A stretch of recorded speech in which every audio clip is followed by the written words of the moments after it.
and just very happy to be here with you all. And I wanted to start with paying homage to the Buddha and taking refuge, and I thought we could do it together. So some of you will be familiar and some of you maybe won't. So I have a screen share here. So this is in Pali and it's paying homage to the Buddha and taking refuge in the Buddha Dhamma Sangha. Namo tassa bhagavato arahato samma sambuddhassa. Namo tassa bhagavato arahato samma sambuddhassa. Namo tassa bhagavato arahato samma sambuddhassa. Buddhang saranang gacchami. Dhammang saranang gacchami. Sanghang saranang gacchami. Dutiyampi buddhang saranang gacchami. Dutiyampi dhammang saranang gacchami. Dutiyampi sanghang saranang gacchami. Tatiyampi buddhang saranang gacchami. Tatiyampi dhammang saranang gacchami. Tatiyampi sanghang saranang gacchami.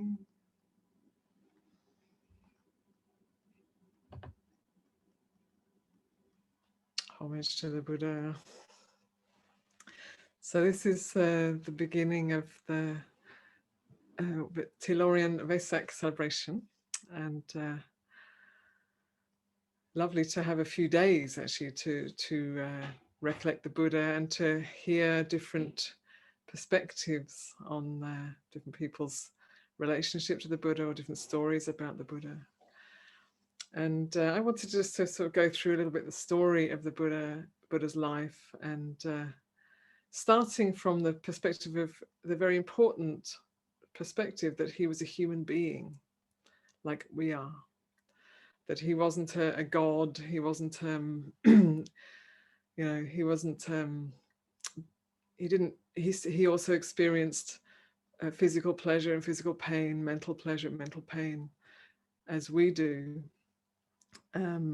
but he was someone with a noble quest to find true freedom, true happiness.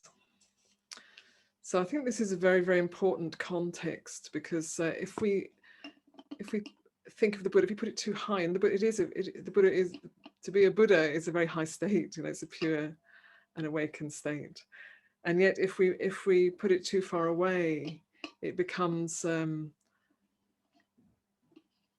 something that we can worship and have awe around, but that there's no we miss the path that the Buddha the Buddha opened up for us.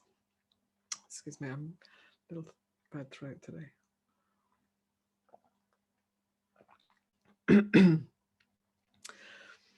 So before the Buddha was known as the Buddha, he was the Bodhisattva Siddhartha Gautama, and he was born to Mahamaya, who was a noble woman, a woman who lived in great comfort, great wealth, and Mahamaya and King Suddhodana, so the Buddha's mother and father. And in those days, it was traditional for the mother to go back to her mother's home to give birth. So the story was that she and her entourage were heading to her mother's home to give birth to her first child. And on the way, she went into labor and she gave birth under a tree to the little Bodhisattva Siddhartha, who she named Siddhartha Gautama. And there's these very beautiful stories, like it said that the you know, she's standing, she actually gave birth standing, that she's standing and going into labor, and she's not, you know, she's halfway between her home and her mother's home, and she reaches up to steady herself, and that the branch of the tree leans down to you know, offers itself to her. So there are these beautiful images of nature supporting her labor and her birth. And then it said that when she gave birth, first the little bodhisattva was held by the devas, the celestial ones, caught him first, and that he was bathed with celestial waters, and then human hands caught him, her attendants, and then he was bathed with worldly waters, you know, with natural water. And that he took steps. There's all kinds of kind of curious sort of magical stories around the Buddha's birth. He took 7 steps and 7 lotuses appeared, and he made a declaration of his destiny, and then went back to being a little baby. So these are the stories, and so you know, they would have made their way back to the palace where they lived after his birth, and then his mother died 7 days after his birth, so he didn't get to experience his mother for more than just a few days. And his mother's sister, Mahapajapati, was also married to King Suddhodana, so she raised little Siddhartha Gautama as her own child. And he had all of the privilege of a very wealthy and powerful family. So he grew up with really good education, in intellectual education, and learned about the skills of war, and you know, fighting and archery and all of these things, and you know, educated probably also in music and in all of the many aspects of the kind of create a very whole education system for. So this very privileged young boy had everything at his fingertips in a way, and because his family were wealthy, he could enjoy good food and beautiful, comfortable clothes and silks, and they say that he would spend time in a palace where there were only women and no men, who would make music and, you know, provide him with every pleasure that he may wish for as he's growing up. And so it's an extremely privileged life, extremely comfortable, extremely privileged, lots of sense pleasure, and he enjoyed that life for some time, and he developed all those skills and brightened his mind through education, and married Yashodhara, and they had a child together, little Rahula. So Rahula is translated as fetter. I always find that interesting that they named their child fetter, one who holds you back. And then the story goes that the Buddha started to reflect on the nature of life, you know, even with everything one could possibly wish for in the world, really, there was still this kind of restlessness, this dissatisfaction, this recognizing that this isn't it, and reflecting on aging, sickness, and death, that all of us, every human being, everyone who is born will experience the process of aging. Everyone who is born will experience sickness at some point in their life, and everyone who is born will die. This is simply the way of things.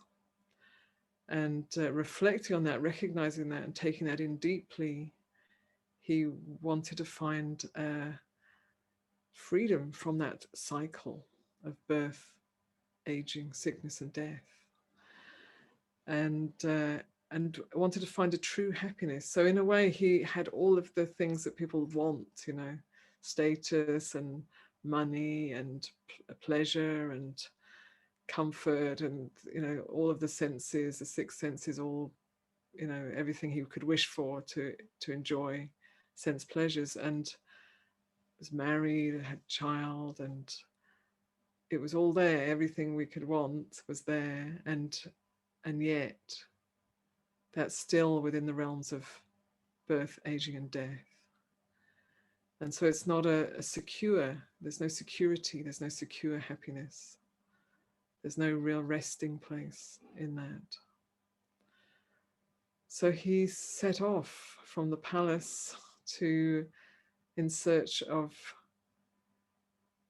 true freedom. He left his wife and his child and set off to learn from other sages of that time. And, you know, India is anyway very much a seat of spirituality. It's a very high ethic or very high value in India to cultivate the spiritual path, and it's honored, and people are supported to do that in ways that here in America not so much.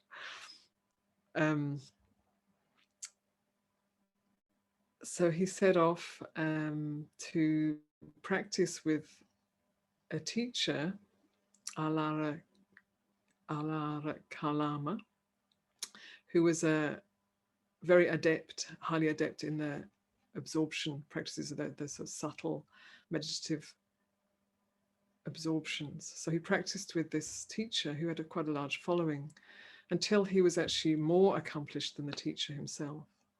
And the teacher said, stay, you know, I'll give over all my disciples to you. You take over, and I'll, you know, I'll sit and be your disciple, and you can have all of these, you can take over my Sangha, so to speak.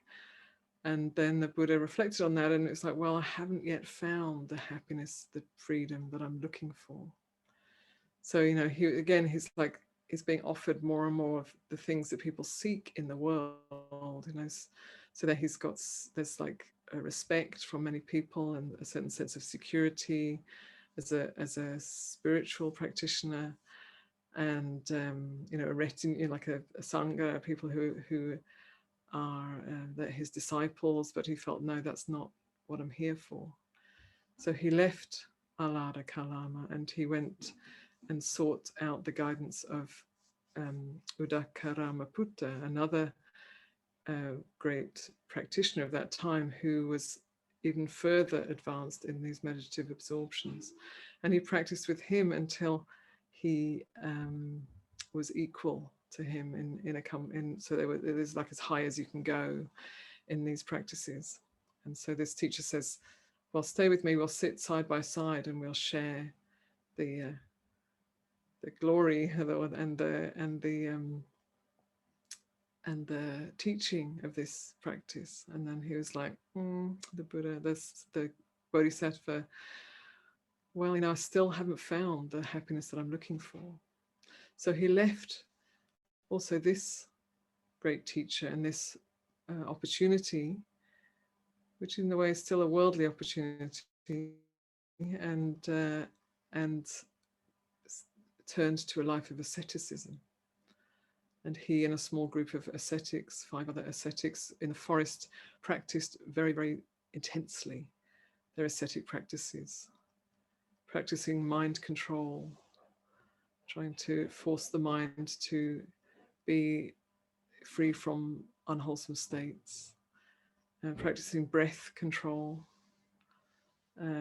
trying to control the breath, trying to stop the breath, trying to hold the breath for very long periods of time, to the point where there was extreme pain, and practicing fasting. And it said that he became so emaciated that when he touched his belly, he could feel his vertebrae. There was a starving. So after some time of this, when he was quite exhausted and then had endured this very, very extreme austere practices, very extreme pain and intense struggle in this austere practices, he recognized that this wasn't leading to a brighter mind and to more clarity. And so there's the story of Sujata bringing the milk rice into the forest. And she makes this wonderful, delicious milk rice, creamy and nutritious, and brings it into the forest to offer to a forest shrine, and then sees this emaciated ascetic sitting there.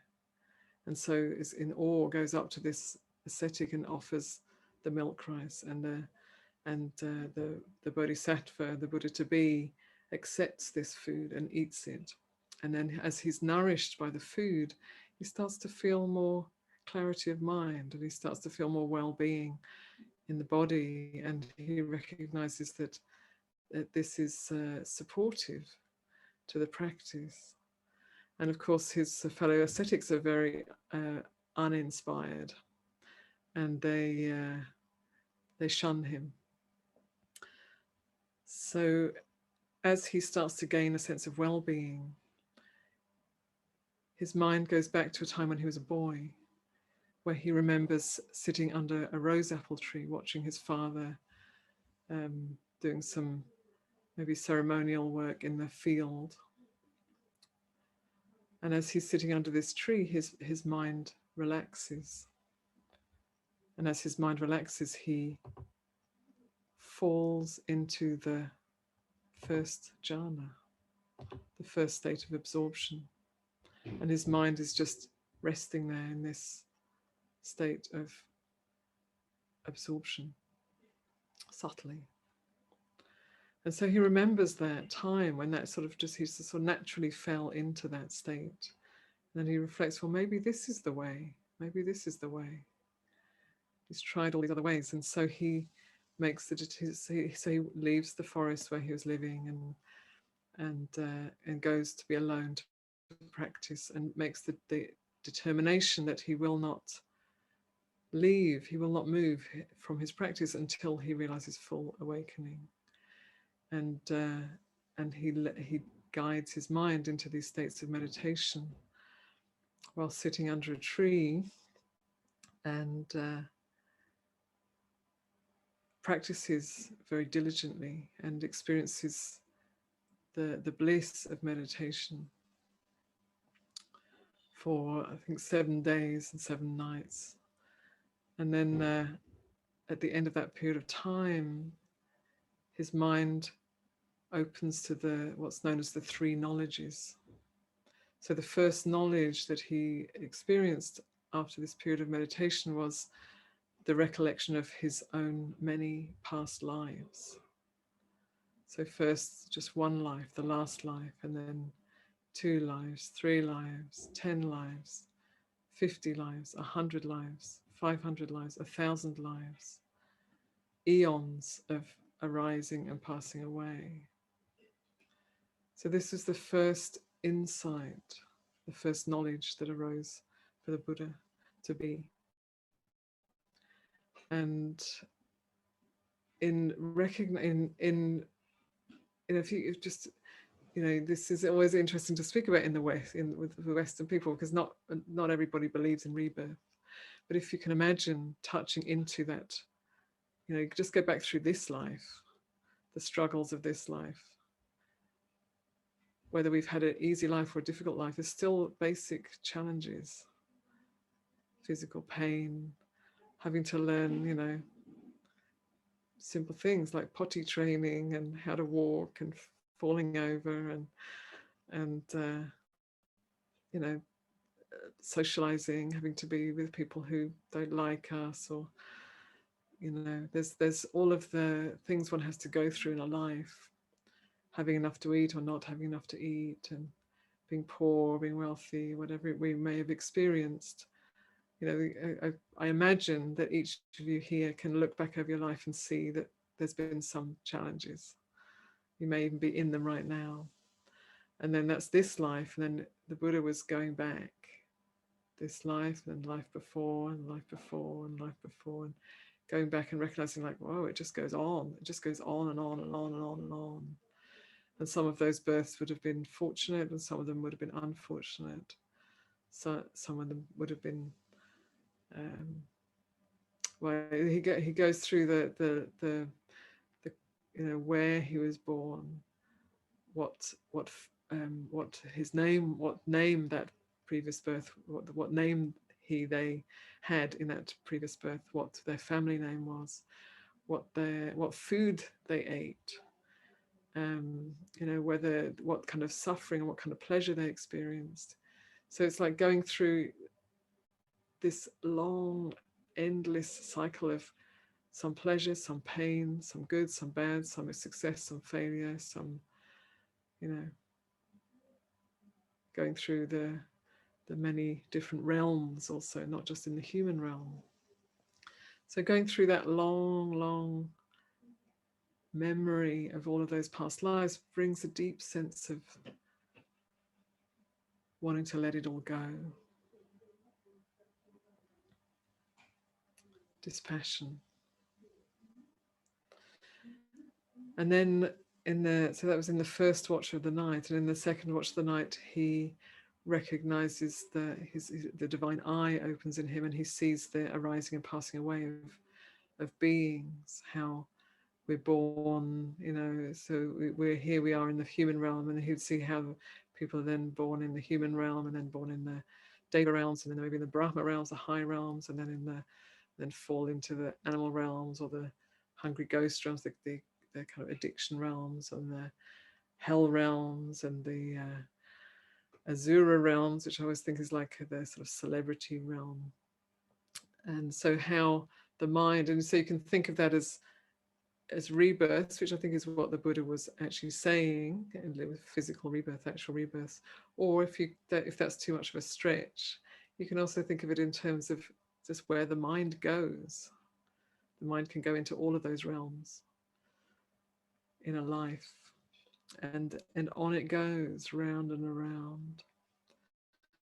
So he saw that very clearly, and then in the third watch of the night, he applied his mind to the destruction of the asava, the taints, those qualities which keep us caught.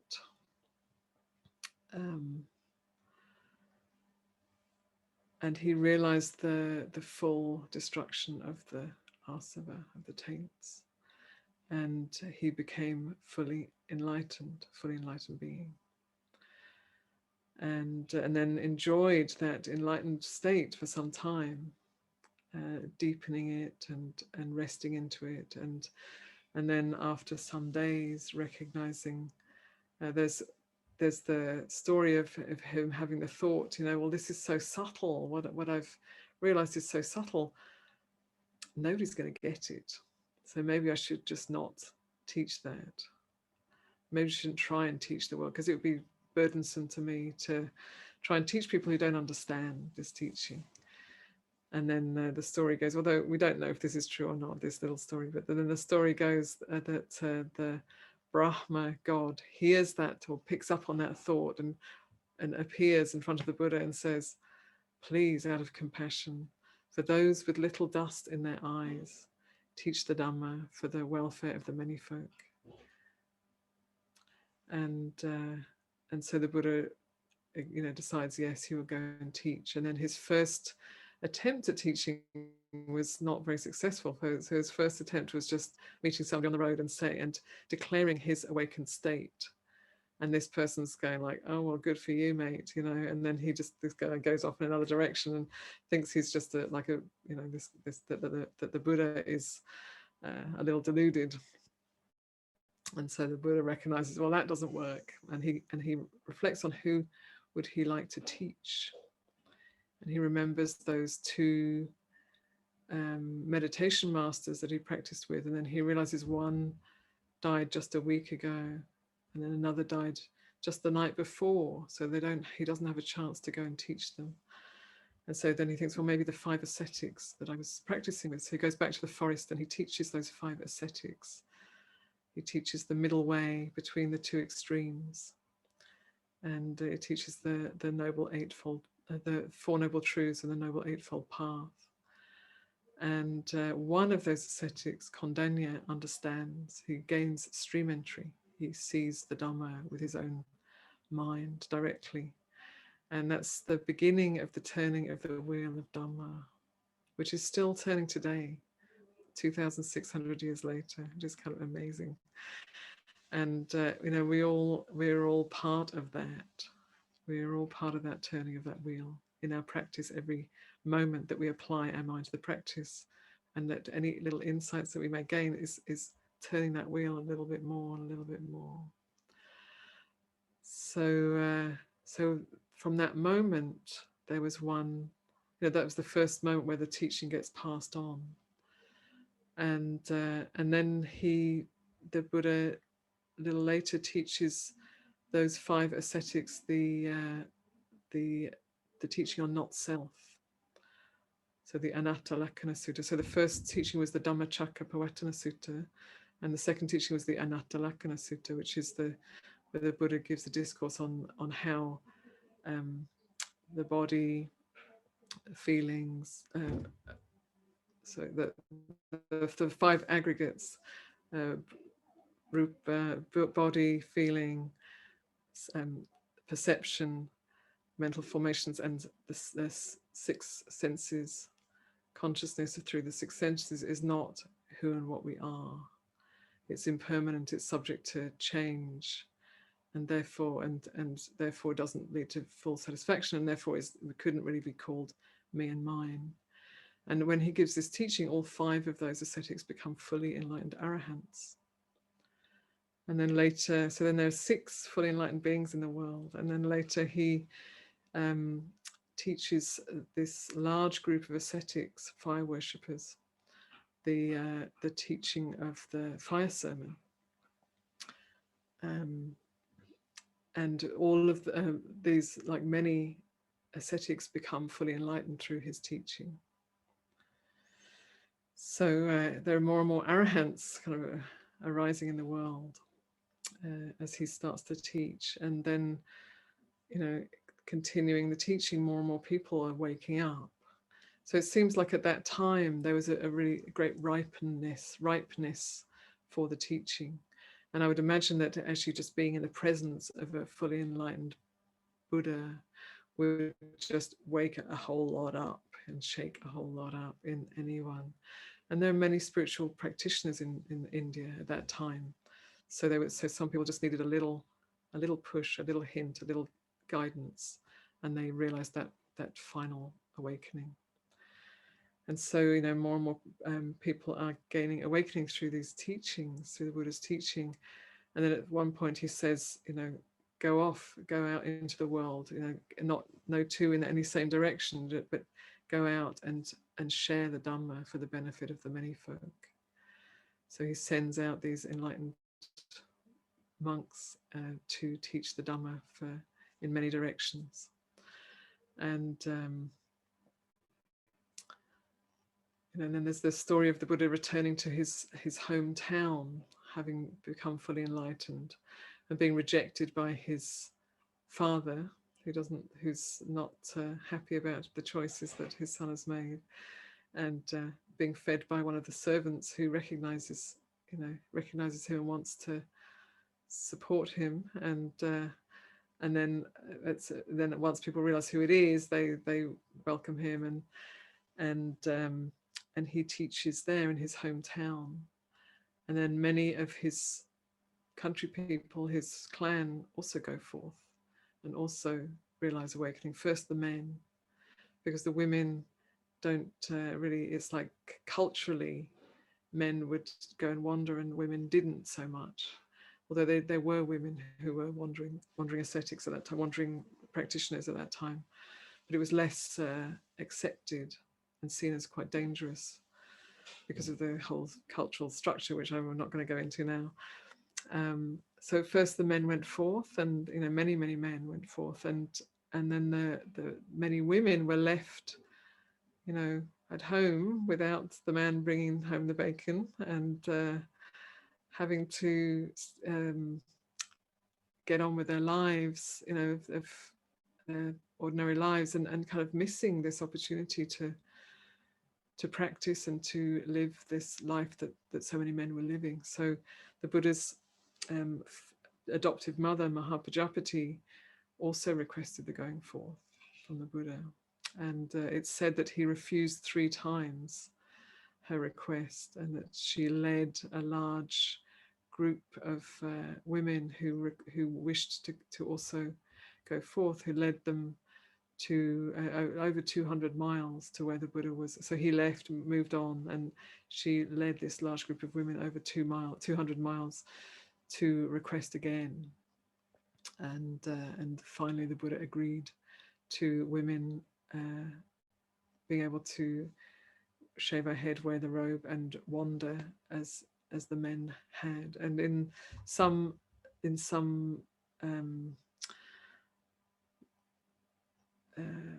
the Agamas, it is said that he didn't actually refuse women to ordain, but he said, ordain, shave your head, wear the robes, practice, but stay at home, so that you can realize the fruit of the path of awakening.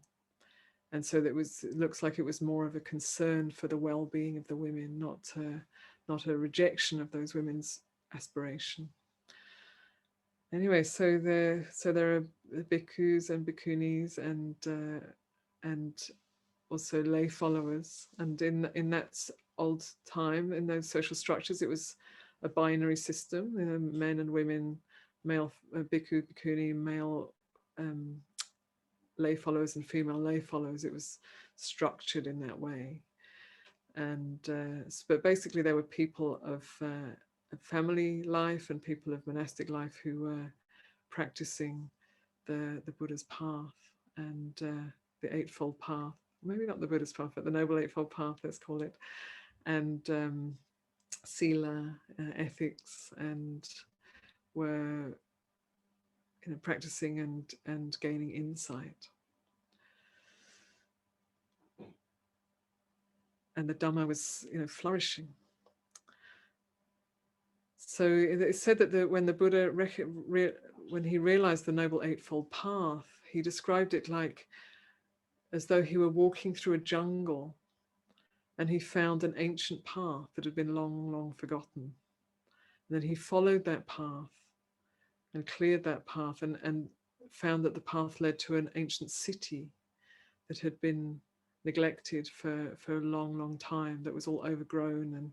But he could see that there had been, rooms and ponds and gardens, and that it had once been a beautiful city. And so he describes the Noble Eightfold Path in this way, as like an ancient path that had been forgotten. And so every Buddha that has arisen in the world, there were Buddhas before our Gautama Buddha, would find that path and open it up again. And this is the path, the Noble Eightfold Path,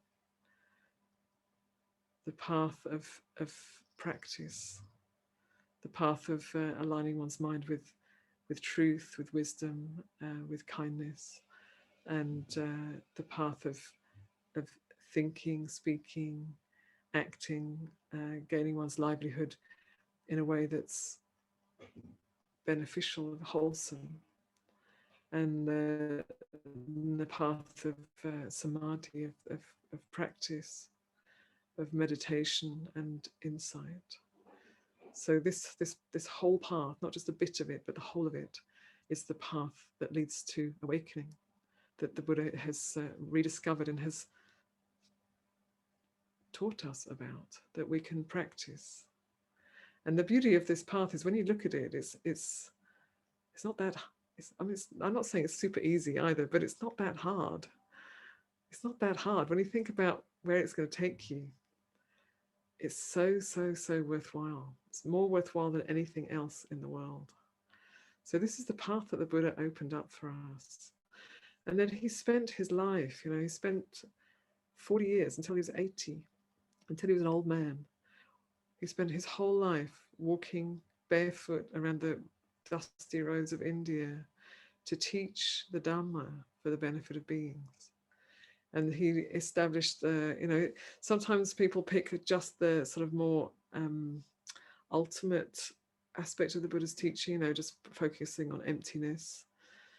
That can be one leaning in the Buddhist world, and there can be a sort of discounting of the relative for the ultimate.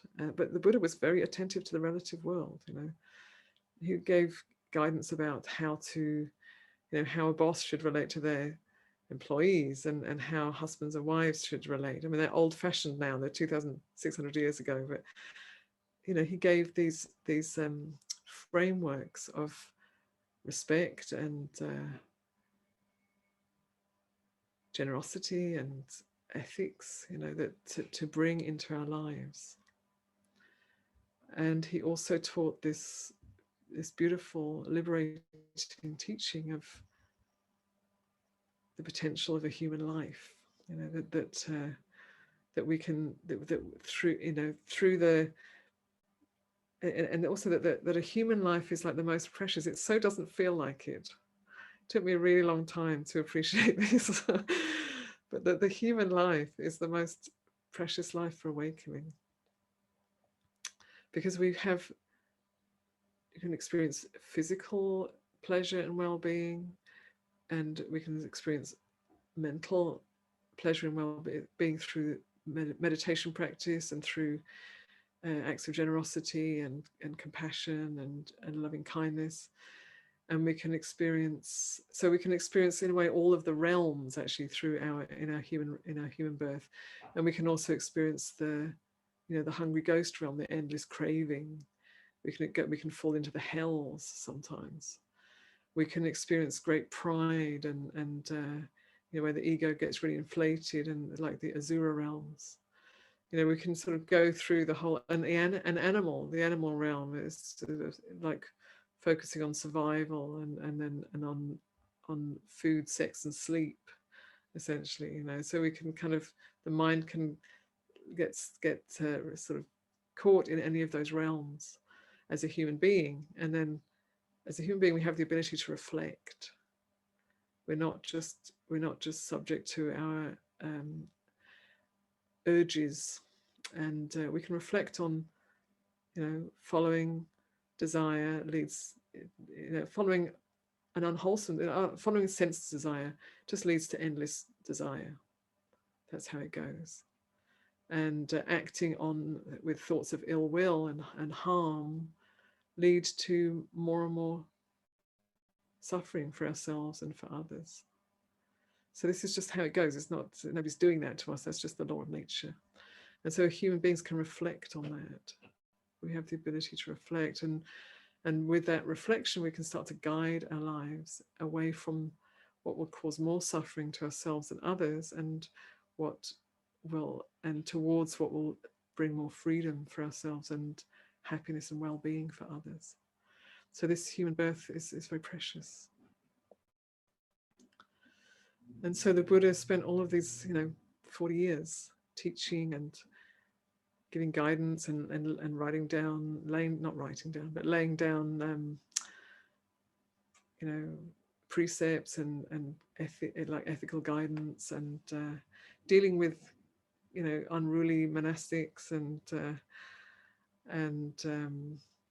even having to endure like slander and attacks, like attempts on his life, all kinds of stuff. It's not like life became easy. It's not that life stopped being life. Life is dukkha, so to speak. Life is well, no, that's not true. Life is not to say life is dukkha, but life will keep presenting challenges. But as a fully awakened one, there is no problem. There's a clear,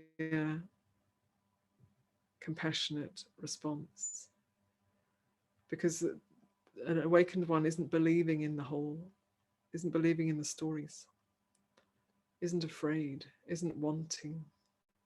They're just awake. They're awake to the way things are. And the wisdom of the Buddha And the wisdom of awakenness, the awakened wisdom, is the wisdom that recognizes the arising and passing away of all things. That everything is arising and passing away. And so any holding on to that, whenever we hold on to that, we create suffering. So for a Buddha, there's no problem because they're not holding on to anything. They're dwelling in that state of constant flux. It's just they're attuned to the flux of everything. And then I would imagine, looking at the rest of us who are, not there, I would imagine for an awakened being who sees those of us who are not awakened and just sees like, oh gosh, bless their hearts. They're getting caught up in that again. They think that they're going to get some happiness from that, and that just like naturally arouses this compassion, deep compassion. And so, this is why the Buddha spent all of those years teaching, seeing our folly, seeing our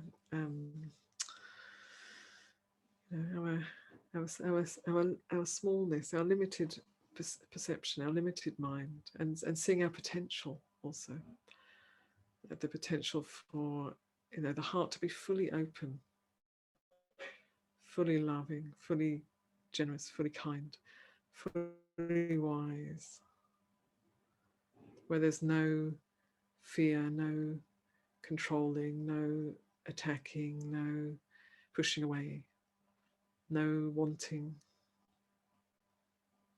no confusion, no plans about me and mine, what I can be, what I'm going to become. Just fully attuned to things as they are.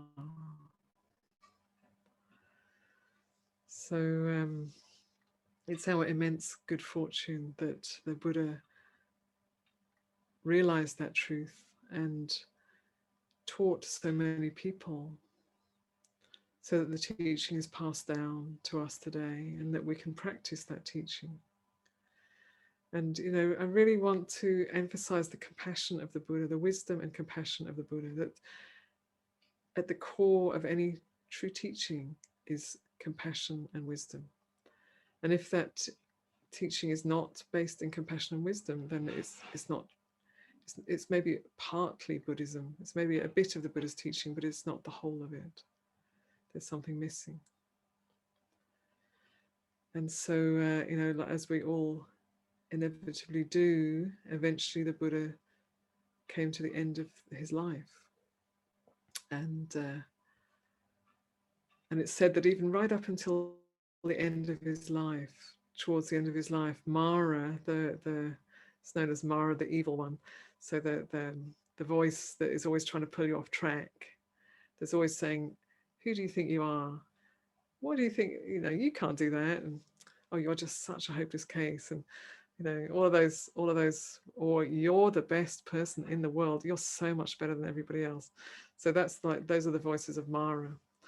So apparently, Mara still didn't give up, even though Buddha was fully enlightened, still kept, popped in from time to time. Probably didn't hound him quite as much as he might do, some of us, but still popped in from time to time. And at the end of the Buddha's life, towards the end of his life, Mara came and said, why don't you just die now? You don't need to stay around any longer. You've done what you're here to do. It's all good. Just off you go. And the Buddha said, I will not pass away until the fourfold assembly is fully established in the world, which is kind of interesting because it was already fully established, it seems. The assembly of monastics and lay followers who had insight. And so when the time was right,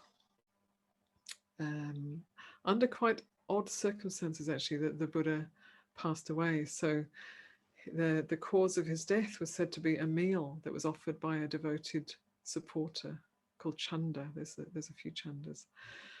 And so this devoted supporter offered a meal, and there was something in the meal that was not well. So it was either pork or mushrooms. We're not quite sure which one it was, but there was either some meat or some mushrooms that were not good. And it's said that the Buddha knew that before he ate the meal. But the meal was offered, and at some point the body has to die. And he took that meal, and he experienced great painful, racking, piercing feelings in the body, as he did at other times also.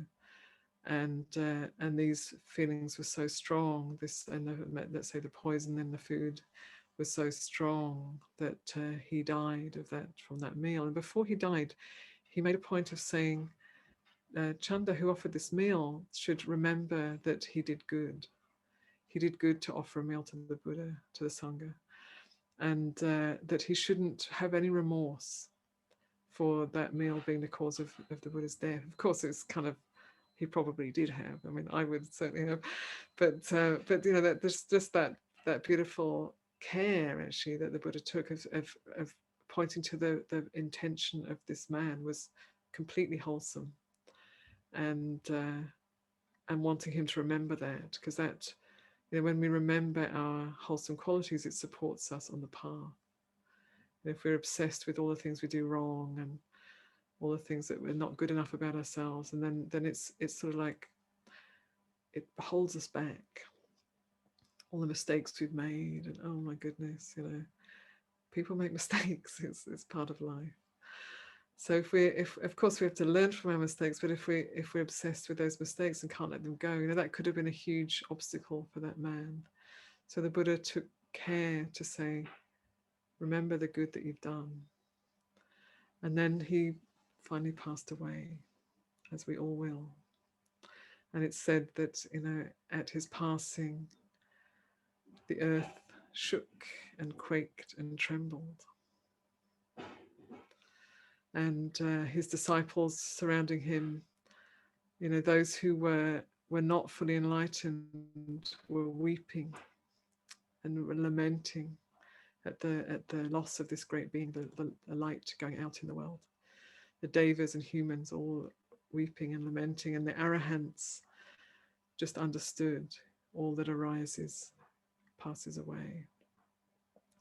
And when I first heard that story, I thought, of course, we know that, all that arises passes away, and it was almost like a little bit surprised that all of those other disciples who weren't arahants weren't sort of reflecting on that. And when I visited once many years ago, had the chance to go on pilgrimage into the Buddhist holy places in India, and arriving at Kushinara in Bihar, at the place where the Buddha had actually passed away, having gone to these places where he'd lived and taught and had these different these different experiences that we hear about, these stories that we have now. Going to the place where he actually passed away, I couldn't help but weep. It's like, yeah, what an immense thing that there was a Buddha in the world, and what an immense loss. How could you not weep unless you're an arahant? It sort of felt like that. Not that I'm close to that, but just that the beauty of there having been a human being who realized that level of awakening, and who opened the path for us to also find a way out of suffering. So I wanted to offer that today as a recollection of the Buddha, and to encourage you to bring to heart and mind the qualities of the Buddha.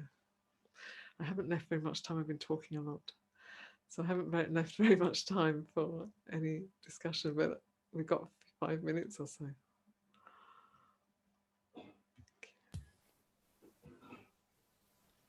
Thank you very much, Ayya Anandabodhi, for this wonderful talk. I really had to laugh about the image of how does the Buddha would regard all these other people like us. And it's sort of like a parent looks at a small child and like, oh God, what are they up to now? And so thank you so much. If there's anybody who has a question, you can either put it in the chat or you can probably unmute yourself. Or I can't really see you. So because I'm recording, if you, let me see. I can see you. So if you put your hand up, you can do it physically or you can write in the chat.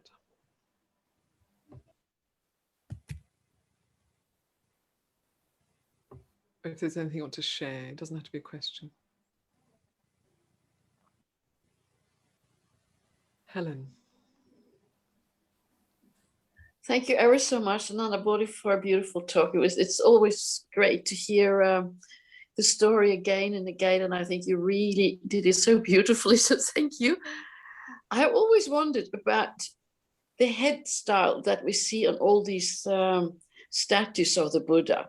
Do you have any idea how that started and why that came about? Because I suppose that Buddha, like the rest of the monks, were shaved, and it's kind of distorts a bit. Thank you. I mean, there are two stories. One is actually in terms of the little curls. There may be more than one story actually, but the one that I learned in my Thai tradition was, when the Buddha was sitting under the Bodhi tree, intent on, when he was not quite yet enlightened, and intent on, or maybe he had just reached, anyway, at that point, where either just before or just after his enlightenment, he wasn't under the Bodhi tree, so he must have been just after his enlightenment, and he was sitting in meditation, and it was sunny. The sun was beating down on his head. It said that snails crawled up and clustered on his head to protect him from the sun. So that's one story of those little curls. It might be a Thai story, I'm not sure. And then anyway, the little lump there, which is sometimes a flame in the tradition of a flame, probably actually the curls and the little oshnusha, as it's known, it's probably the influence of Greek. Alexander the Great made his way across, into the Middle East, and Gandhara, the Gandhara Buddhas are very, very much like based on a sort of Greek sculpture.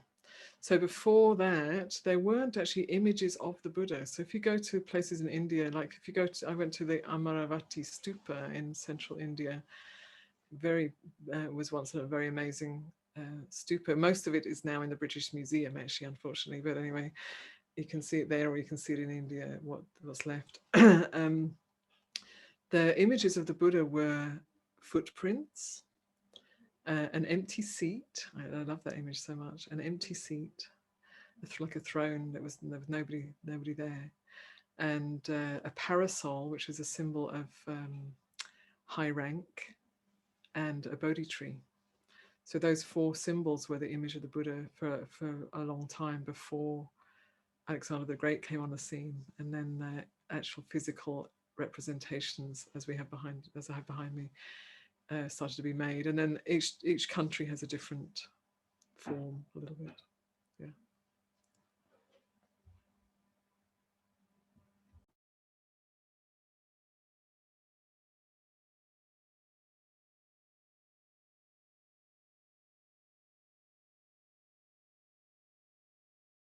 So there's a question here from Edwin.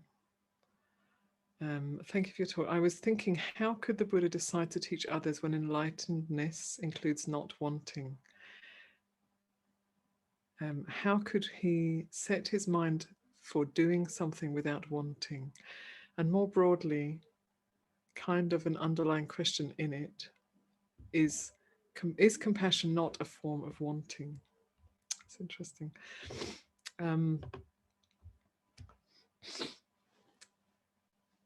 Well, so first of all, just with the word, we have these different words. So, so there's like, we speak about the Buddha. So on the path to awakening, there's the desire for awakening, and that's a wholesome desire. And then for a fully awakened one, there's no more desire.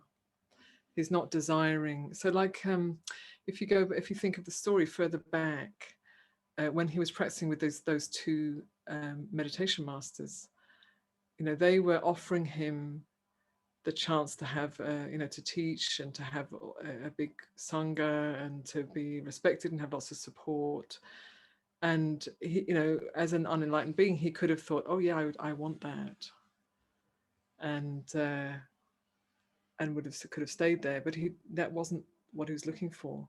So there can be a worldly wanting of, you know, like wanting is about having something.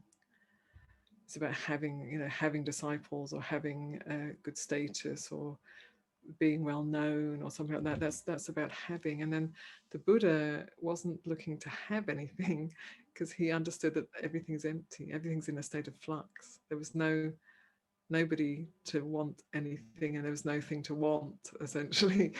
So it was more, you know, seeing the emptiness of all conditioned things, that everything is in this state of flux, and wishing to help others also see that. So it's a wanting without desire. It's a movement of the heart towards compassion. And, you know, I kind of love that the Buddha's teaching brings together those two aspects of compassion and wisdom, because the wisdom aspect is really pointing to the emptiness of all things. It's a profound wisdom.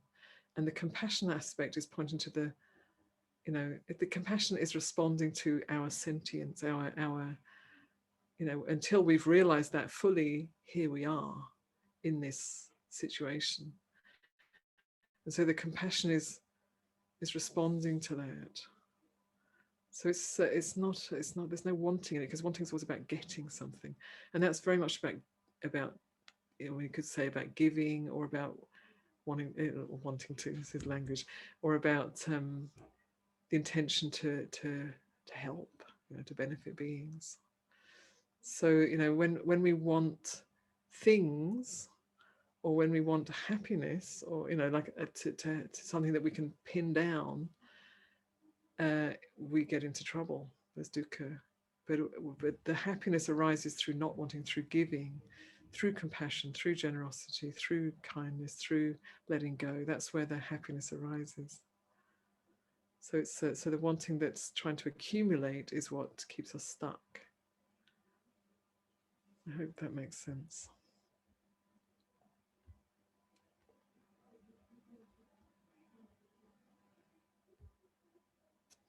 So I think I've come to the end of the time now. Sorry, I was trying to unmute myself. Oh, excuse me. Just wanted to say thank you. Thank you. Thank you, Edwin. Nice to put a face to the words. Okay.